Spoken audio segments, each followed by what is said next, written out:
His wedding ceremony happened in their living room. His pregnant mistress said, "I do," while his real wife served cake to the guests. His mother slapped her. His father called her worthless. What they couldn't see, the inheritance letter folded in her hand. She owned the entire empire now. The estate stretched across 60 acres of the most beautiful land you ever saw. Rolling green hills, oak trees older than anybody's grandmother, a mansion that looked like something out of a movie with white columns and windows that caught the sunset just right. The kind of place that makes you stop and stare. The kind of place people dream about their whole lives. Inside that mansion, on this particular Saturday afternoon, 300 people sat in chairs lined up across the main living room. They wore their finest clothes, silk dresses, tailored suits, expensive jewelry that caught the light. A string quartet played soft music near the fireplace. White flowers covered every surface. Rose petals scattered down a makeshift aisle. It looked like a fairy tale, but fairy tales don't usually include the first wife serving drinks to the wedding guests. Nia Harris moved through the crowd in a plain black uniform that didn't fit right. It was too big in some places, too tight in others. She carried a silver tray filled with champagne glasses, her hands steady, even though everything inside her was shaking. Her face showed nothing, no anger, no sadness, no pain. She'd learned how to disappear while still standing right in front of people. It's a skill you develop when you've been invisible long enough. At the altar near the fireplace, her husband Kofi Harris stood tall in a custom Italian suit that probably cost more than most people make in 3 months. He was grinning like a man who just won the lottery, and in a way, he thought he had. Standing next to him, wearing a white dress that hugged her 6-month pregnant belly, was Bianca Cole. She had the kind of beauty that knew it was beautiful, the kind that weaponized itself. Her smile said she'd won something precious, something she'd taken from someone who didn't deserve it in the first place. In the front row, Kofi's mother, Carolyn Harris, sat draped in diamonds that probably cost more than the average house. She wore her wealth like armor and her disgust like perfume. Every time Nia walked past, Carolyn's eyes followed her with the kind of hatred that's usually reserved for something you found on the bottom of your shoe. She didn't try to hide it, didn't think she needed to. In Carolyn's world, people like Nia were beneath the effort of pretense. Near the bar, Kofi's father, Walter Harris, was already 3 drinks deep and getting louder by the minute. He had that particular kind of drunk where every word comes out too loud and every laugh sounds mean. He kept making jokes that weren't really jokes, the kind designed to cut while everyone else smiles.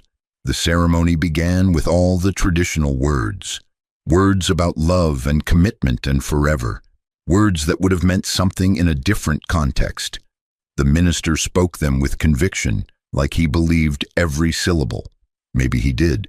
Maybe he didn't know the woman serving champagne in the back was actually the groom's wife. Or maybe he knew and just didn't care. People have a way of ignoring inconvenient truths when the check clears. When the minister asked if anyone objected, Nia felt 300 pairs of eyes turn toward her for just a second, waiting, wondering, but she said nothing, just stood there holding her tray, her face as still as stone. Bianca said, "I do," with a voice full of triumph, like she'd climbed a mountain and planted her flag at the top. Kofi kissed her like he was finally free, like he'd been waiting his whole life for this moment. The crowd erupted in applause that shook the chandelier, and Nia served cake, refilled drinks, picked up napkins people dropped, cleared plates, smiled when spoken to, became furniture. But then things got worse, because humiliation has levels, and Nia was about to experience all of them. Carolyn cornered her near the kitchen entrance while guests were watching. The older woman's perfume was expensive and overwhelming. Her voice carried across the room like she wanted it to. "You're still here?" Carolyn's words cut through the celebration like a knife. "I told Kofi to send you away before the ceremony. You're embarrassing yourself. Embarrassing this family." Nia said nothing, just held her tray and kept her eyes down. Carolyn stepped closer, invading what little space Nia had left. "You were never good enough for my son. Never. You came from nothing, dirt poor, no education, no class, no breeding. You'll always be nothing, and deep down I think you know that." The guests nearby pretended not to listen while hanging on every word. Then Carolyn did something that made the whole room go silent. She raised her hand and slapped Nia across the face. Hard. The sound cracked through the air like a gunshot. Conversation stopped mid-sentence. Heads turned. Even the string quartet missed a note. Nia's cheek burned red. Her eyes watered from the impact, not from tears. But she didn't cry, didn't speak, didn't even touch her face. Just stood there, still holding her tray of champagne glasses, like a statue. Like nothing had happened. Carolyn smiled, satisfied. "Clean that up," she said, pointing to a drink someone had spilled near Nia's feet. Nia set down her tray, got a cloth, and cleaned up the spill while Carolyn walked away, like a queen who just reminded a peasant of their place. Later, while Nia was clearing plates from a table near the back, Walters stumbled over, drunk and mean and loud enough for everyone around to hear him clearly. "Hey, server girl," he slurred, grabbing the back of a chair to steady himself. "You know what you are? Worthless. That's the word. Worthless. My son finally woke up. Finally found himself a real woman, one who can actually give him a child, one who knows how to please a man." He leaned in close, his breath sour with whiskey. "You're a failure as a wife, a failure as a woman. You couldn't even give him a baby. What good are you? Now look at you, serving at his wedding like the help, like that's all you were ever meant to be." Nia's hands tightened on the tray until her knuckles went pale, but she didn't respond, didn't defend herself, just turned and walked away, while Walter's laughter followed her like smoke. Then came the final blow. During the toasts, Bianca took the microphone. Her hand rested on her pregnant belly, in that way pregnant women do when they want everyone to remember they're carrying something precious. She smiled at the crowd like she loved every single person in the room. "I want to thank someone very special tonight," Bianca began, her voice sweet as poisoned honey. "Someone who made all this possible. Nia." Every head in the room turned toward Nia, standing in the back corner with an empty tray and nowhere to hide. "Thank you," Bianca continued, "for keeping this beautiful house warm for me, for making sure everything was absolutely perfect tonight, for being so helpful. You've been a wonderful servant. I couldn't have done this without you." She paused, letting the word servant sink in, letting everyone absorb it. The room erupted in laughter, not all of it cruel. Some people genuinely thought it was funny. Others laughed because everyone else was laughing. But the cruelest laughter came from Kofi, her husband, the man who'd promised to love her forever. He laughed the loudest. Nia felt something crack inside her chest. Something that had been holding on by a thread finally snapped. But her face stayed empty, blank. She'd gotten good at that. Between servings, Nia retreated to the kitchen, her hands shaking now. She leaned against the counter and pulled a cream-colored envelope from her uniform pocket. The law firm's name was embossed in gold across the top. Official, expensive. The kind of envelope that means your life is about to change. She'd received it that morning, hand-delivered by a lawyer in a black suit who'd asked for her signature and nothing else. She hadn't told anyone, hadn't opened it in front of Kofi, hadn't even fully processed what it meant yet. Inside the envelope, a letter said 3 things in clean, legal language. First, her great-aunt Evelyn Baptiste had passed away 2 weeks ago. Second, Nia was the sole heir to her estate. Third, that estate included a $95 billion real estate portfolio spanning 12 states, including apartment complexes, commercial buildings, luxury estates, and this 60-acre mansion they were standing in right now. Everything Kofi thought he owned belonged to Nia. The house, the land, the wealth he'd spent years bragging about, all of it. His family had never owned any of it. They'd been property managers for Evelyn's shell company. Nothing more. Nia folded the letter carefully and slid it back into her pocket. Then she picked up another tray and walked back into the celebration, her face calm, her heart on fire. But to understand how Nia could stand there and take all that pain without breaking, you have to go back, way back, to where she came from. 20 years ago, Nia was just a little girl living in rural Georgia, a small town where everybody knew everybody, where church on Sunday wasn't optional, and where family meant everything. She grew up in a tiny wooden house with a porch that creaked and windows that rattled when the wind blew. Her mother cleaned houses for a living. Her father had passed when she was too young to remember his face clearly, but she had Aunt Evelyn. Young Nia, maybe 8 years old, used to sit on that creaky porch with her great-aunt every summer when Evelyn would visit. Evelyn was elegant even in simple clothes. She moved like royalty, spoke soft but firm, and carried herself with the kind of dignity that didn't need money or status to prove itself. "Baby girl," Evelyn said one summer afternoon while teaching Nia how to braid sweetgrass, "remember this. Your value doesn't come from what people say about you. It comes from who you are when nobody's watching, when you're alone with yourself and God. That's where your real worth lives." Young Nia didn't fully understand, but she nodded anyway, her small fingers working the grass the way Evelyn showed her. Evelyn reached into her pocket and pulled out a small silver locket. Delicate, old, beautiful. Inside were 2 tiny photographs. Evelyn as a young woman and Nia's grandmother, both looking strong and proud. "This belonged to your grandmother," Evelyn said, fastening it around Nia's neck. The metal felt cool against her skin. 3 generations of strong women. You carry that strength, baby. Don't ever forget it. Don't ever let anyone convince you it's not there. Nia grew up learning early that survival required silence, kindness, and endurance, skills that would later save her when cruelty wore expensive suits. Every summer, Aunt Evelyn would visit. She'd moved away years ago. Nobody knew exactly where or how she'd made her money.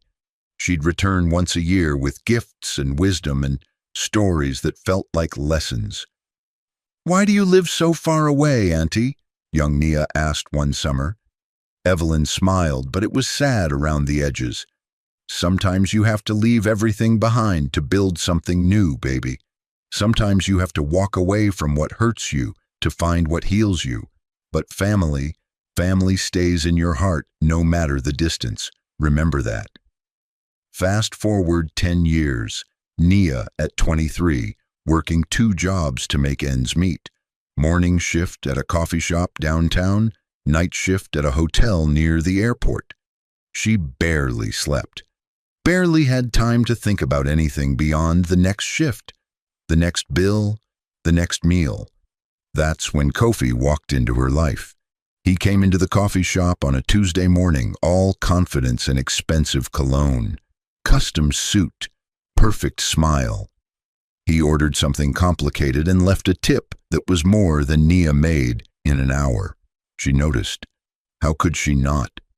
He came back the next day and the next. Within a week, he was timing his coffee runs to match her shifts. Within a month, they were dating.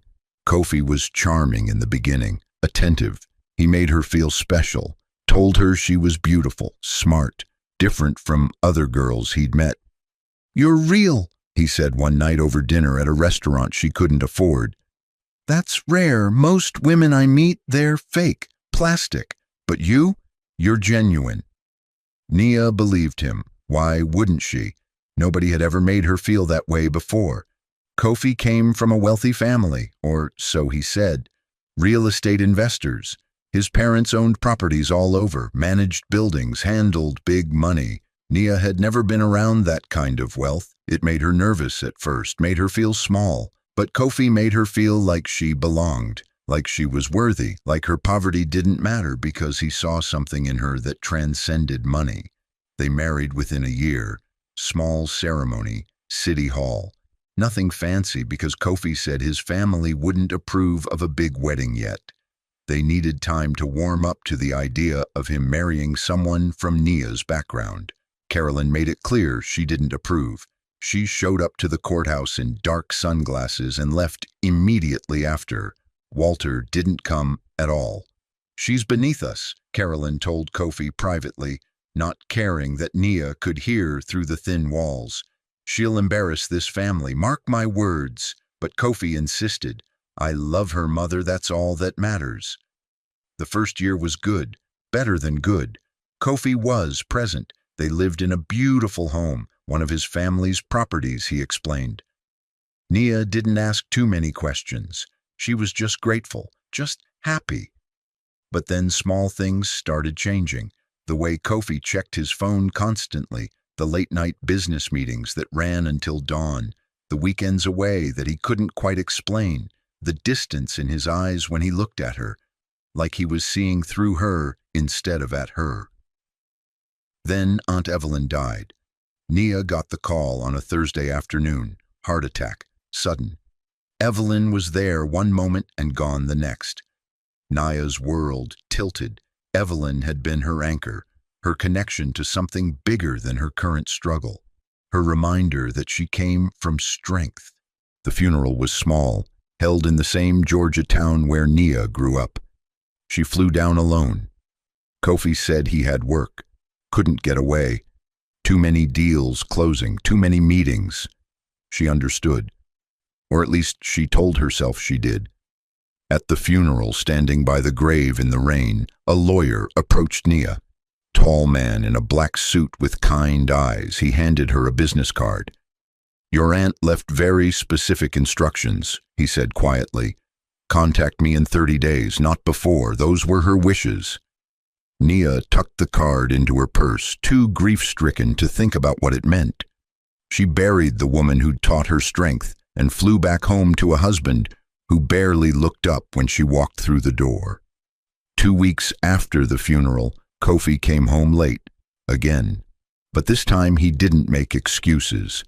"I met someone," he said, standing in the kitchen like he was discussing the weather. "Her name is Bianca. She's pregnant. I want a divorce." Nia's world collapsed, just shattered, like glass hitting concrete.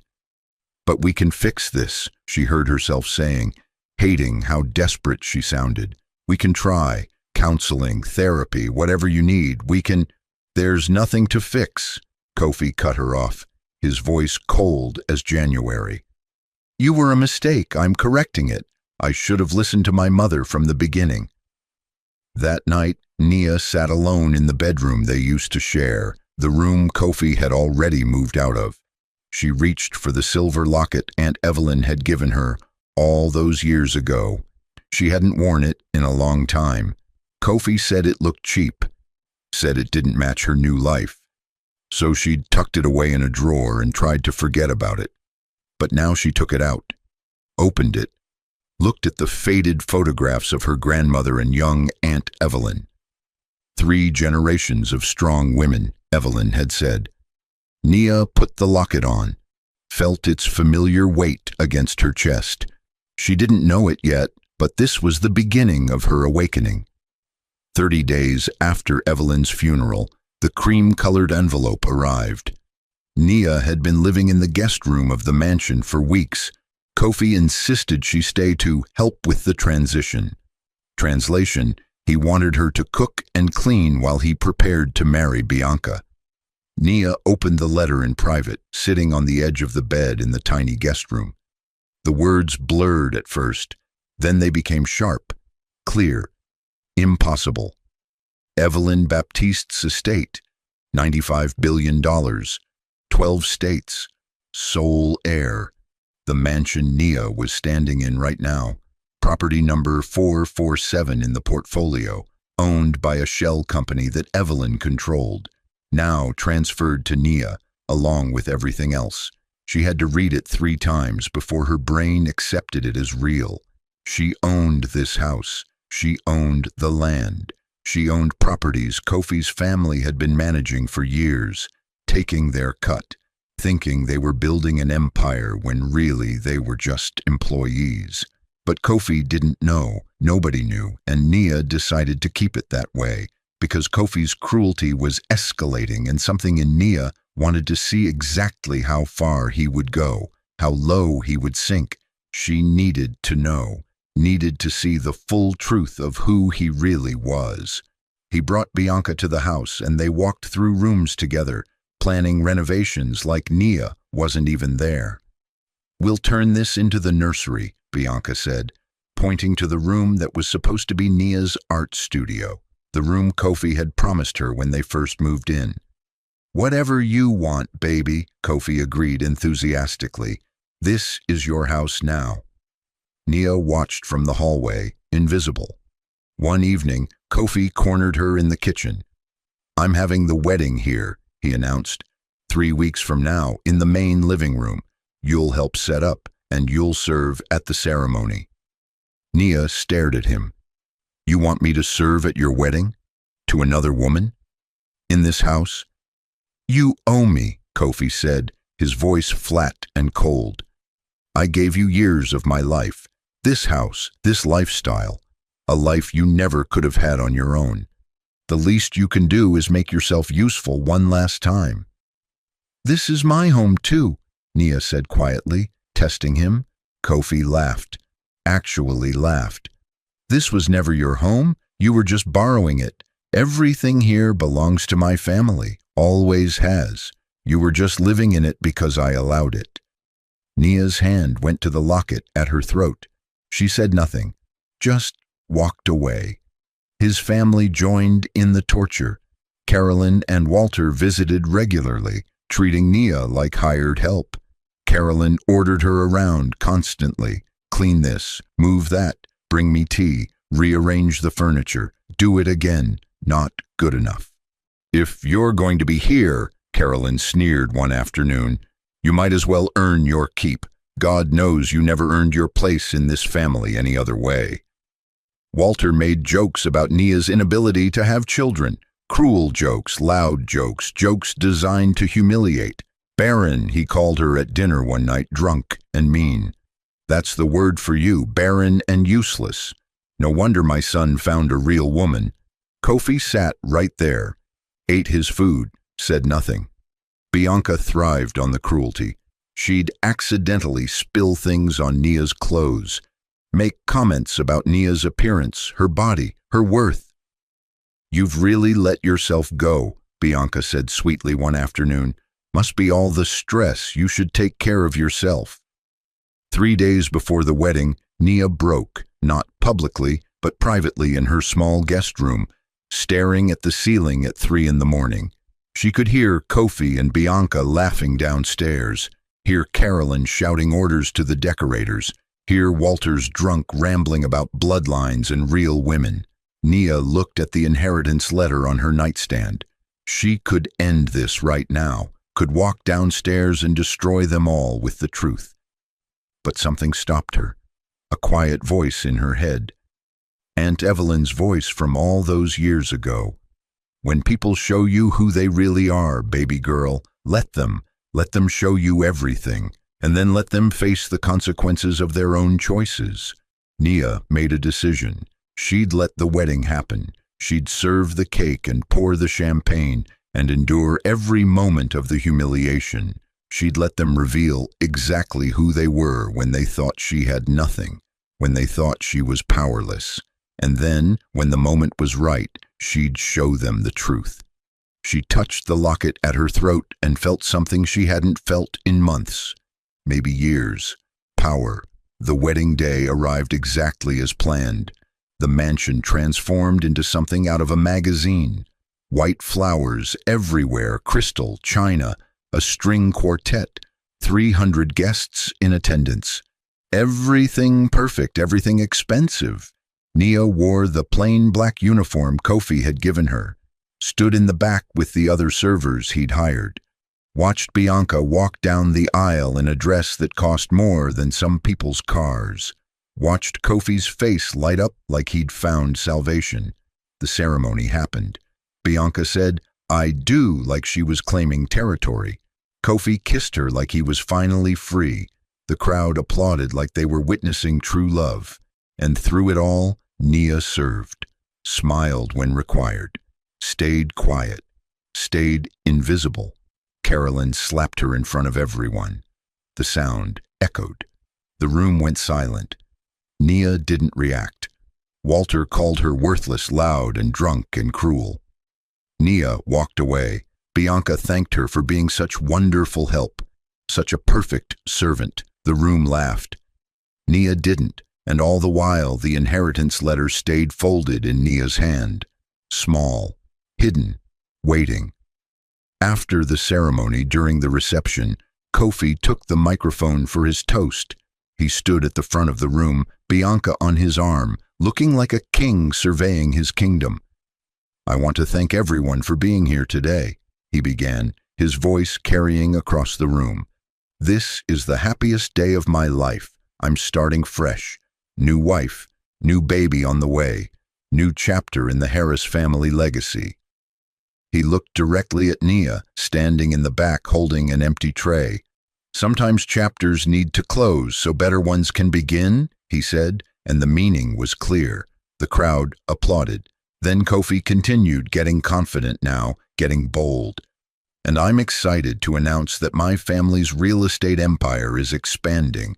We just closed on 3 new major properties. This mansion, this beautiful estate, will continue to be the crown jewel of our portfolio for generations to come." More applause, more congratulations, more celebration. That's when Nia stepped forward. She moved through the crowd slowly, calmly, every step deliberate. The silver locket at her throat caught the light. People noticed, started whispering, pointing. Kofi frowned when he saw her approaching. "Nia, what are you?" She didn't answer, just walked to the front and stood beside him. "May I?" she asked, gesturing to the microphone. Kofi was confused but handed it over, probably thinking she was going to give some pathetic goodbye speech. Maybe even apologize. Tell everyone what a wonderful couple they made. Nia's voice was steady when she spoke, calm, clear, no tremor, no hesitation. "I want to thank you all for coming today, for witnessing this beautiful celebration." She paused. The room went completely silent. "I also want to clear something up about this house, about this estate, about everything you've been told." Kofi's smile started to fade. "You see," Nia continued, her voice carrying to every corner of the room, "this mansion, this 60-acre estate, this property you're all celebrating in right now, it doesn't belong to the Harris family." Carolyn stood up, her face going red. "What are you talking about? Sit down. You're making a fool of yourself." Nia unfolded the inheritance letter, held it up for everyone to see. "This mansion is property number 447 in the Evelyn Baptiste real estate portfolio, a portfolio worth $95 billion, spanning 12 states, including hundreds of residential and commercial properties." The room erupted in gasps. Whispers exploded like fireworks. "And as of 3 weeks ago," Nia said, her voice cutting through the chaos, "I am the sole heir and owner of that entire estate, every property, every asset, every single inch of land." She turned to look at Kofi, really looked at him. "Including this mansion, the one you just had your wedding in, the one you've been calling yours for years. This house has always belonged to my family, Kofi. You've just been managing it, and now it belongs to me." Bianca grabbed Kofi's arm, her face pale. "Tell her she's lying. Tell her." But Kofi couldn't speak. He was staring at the letter in Nia's hand like it was a death sentence. Carolyn rushed forward, her expensive jewelry clinking. This is insane. We've owned this property for 30 years. We built this empire. Nia shook her head slowly. No, Mrs. Harris, you managed properties. My Aunt Evelyn owned them through shell companies. She allowed you to manage them, paid you well for it, but she owned everything, and now I do. She looked around at all 300 guests, which means every person in this room is currently trespassing on my property. A man in a dark suit stepped forward from the crowd, Nia's lawyer. He'd been there the whole time, watching, waiting. Mrs. Harris is well within her legal rights, the lawyer announced to the stunned crowd. The property transfer is complete and legally binding. As of this moment, she has full authority over this estate and all associated properties. Walter, drunk and furious, pointed at Nia with a shaking hand. You can't do this. We have rights, contracts, years of service. The lawyer pulled out a folder. All contracts were with the shell company owned by Evelyn Baptiste. Those contracts terminated upon her death. The Harris family's management agreement ended with her passing. Kofi finally found his voice, desperate now. Nia, please, baby, we can talk about this. We can work something out. I made mistakes, I know that, but… Nia looked at him. The man who'd humiliated her, betrayed her, made her serve at his wedding, called her worthless, allowed his family to abuse her, laughed while his mistress mocked her. Work something out? She repeated softly. The way we worked out our marriage? The way you worked out my value as a human being? She took a step back. I don't think so. She turned to her lawyer. I want everyone removed from the property within the hour. Call security. The lawyer nodded. They're already at the gates waiting for your signal. Bianca started crying, her hand on her pregnant belly. But I'm pregnant. Where are we supposed to go? You can't just throw us out.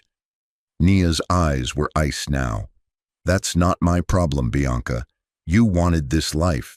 You wanted this man. You wanted to take what you thought was his. Congratulations. You can have him, just not in my house, not on my land. Carolyn tried to lunge forward, but security guards appeared, holding her back firmly. You ungrateful little… she screamed. After everything we did for you, after we took you in, gave you a life. Nia didn't even look at her, just walked toward the door, her hand touching the silver locket. She didn't look back. Within 24 hours, Kofi's entire life imploded, turned to dust. The Harris family empire had never existed. They were property managers, employees. Well-paid ones, sure, but employees. When Evelyn died, when the contracts ended, they had nothing. Kofi had no job, no income, no properties, no future. The mansion where he'd married Bianca, locked, security posted, restraining order filed. His parents' luxury apartment, also part of Evelyn's portfolio, also now Nia's, also locked. Kofi tried calling Nia. She blocked every number. He showed up at the lawyer's office. Security escorted him out. He sent emails. They bounced back. He tried showing up at the mansion. Police removed him. He was left with nothing but debt and a pregnant mistress who was quickly realizing what she'd actually won. Bianca left within weeks. Once she realized the empire was never his. She left Kofi standing in a motel room he could barely afford, holding a pregnancy ultrasound from a baby he'd never get to meet. Carolyn and Walter faced their own reckoning. Evicted from their apartment, the one they'd lived in for 30 years, the one they thought they owned. Gone. They moved in with Walter's brother, a tiny 2-bedroom in a neighborhood Carolyn had spent decades looking down on. Now she lived there, shopped at the same stores, rode the same buses, became the thing she'd always despised. Walter drank himself into the hospital, liver failing, pride destroyed. Carolyn called Nia once, just once. Her voice was small on the phone. Please, she whispered, we have nowhere else to go. We're family. Surely that means something. Nia listened to the whole plea, let the silence stretch, then she spoke. You slapped me at your son's wedding, Mrs. Harris, in front of 300 people. You called me nothing, told me I'd always be nothing. You treated me like I was garbage in my own home. And now you want me to show you mercy. Please, Carolyn said again. You should have shown me mercy when you had the chance, Nia said quietly. You should have shown me basic human dignity. But you didn't. So now you get to live with the consequences of your choices. She hung up. 6 months later, Kofi was working at a car wash, scrubbing other people's cars in the heat, living in a studio apartment with water-stained walls, drowning in child support payments for a baby Bianca had given birth to but wouldn't let him see. He saw Nia once, just once, from across the street. She was walking out of a high-rise office building downtown, dressed in a tailored suit that probably cost more than he'd make in 6 months. Lawyers and advisors flanked her on both sides. She moved like she owned the world, because in many ways she did. She might have seen him standing there, might have recognized him, but if she did, she didn't acknowledge it, didn't even slow down, just kept walking like he was a stranger, like he'd never mattered at all. Kofi went back to his apartment that night and finally understood what he'd lost. Not the money, not the mansion, not the status or the properties or the empire that was never his. He'd lost a woman who would have stood by him through anything, a woman who would have loved him through poverty and struggle and hardship, a woman whose strength and grace could have built something real with him if he'd just treated her with the most basic level of human respect. He'd traded gold for garbage, and now he'd spend the rest of his life knowing it. 1 year later, Nia stood in Aunt Evelyn's private office in Atlanta, a building she never knew existed until after the inheritance. Floor-to-ceiling windows overlooking the city, mahogany desk, leather chairs, photos on the wall of Evelyn with presidents and business leaders and people who shaped the world. Nia had transformed, not just her wardrobe or her wealth, her entire spirit. She carried herself differently now, spoke differently, moved through the world with the quiet confidence of someone who finally understood their own worth. She'd used the wealth wisely, donated millions to shelters for women escaping abuse, started a foundation in Evelyn's name to help young girls from poor backgrounds get education and opportunities, rebuilt her childhood town in Georgia, bringing jobs and hope and resources. She touched the silver locket at her throat, wore it every single day now, no longer hidden, no longer something to be ashamed of. That afternoon, she drove to the 60-acre estate, the mansion where her nightmare had happened, where she'd been humiliated and broken and remade, but she'd transformed it. The wedding decorations were long gone. In their place, comfortable furniture, bookshelves filled with stories, art on the walls. It was now a retreat center for women recovering from betrayal and abuse, a place where women could heal, find their strength again, remember who they were before someone tried to convince them they were nothing. A young woman approached Nia in the main living room, the same room where Kofi had married Bianca, where Carolyn had slapped her, where everything had fallen apart and come together all at once. "Ms. Harris," the young woman said, her eyes grateful, "thank you for this place. I don't know where I'd be without it. You saved my life." Nia smiled, gentle and real. "No, sweetheart. You saved your own life. This place just helped you remember you had that power all along."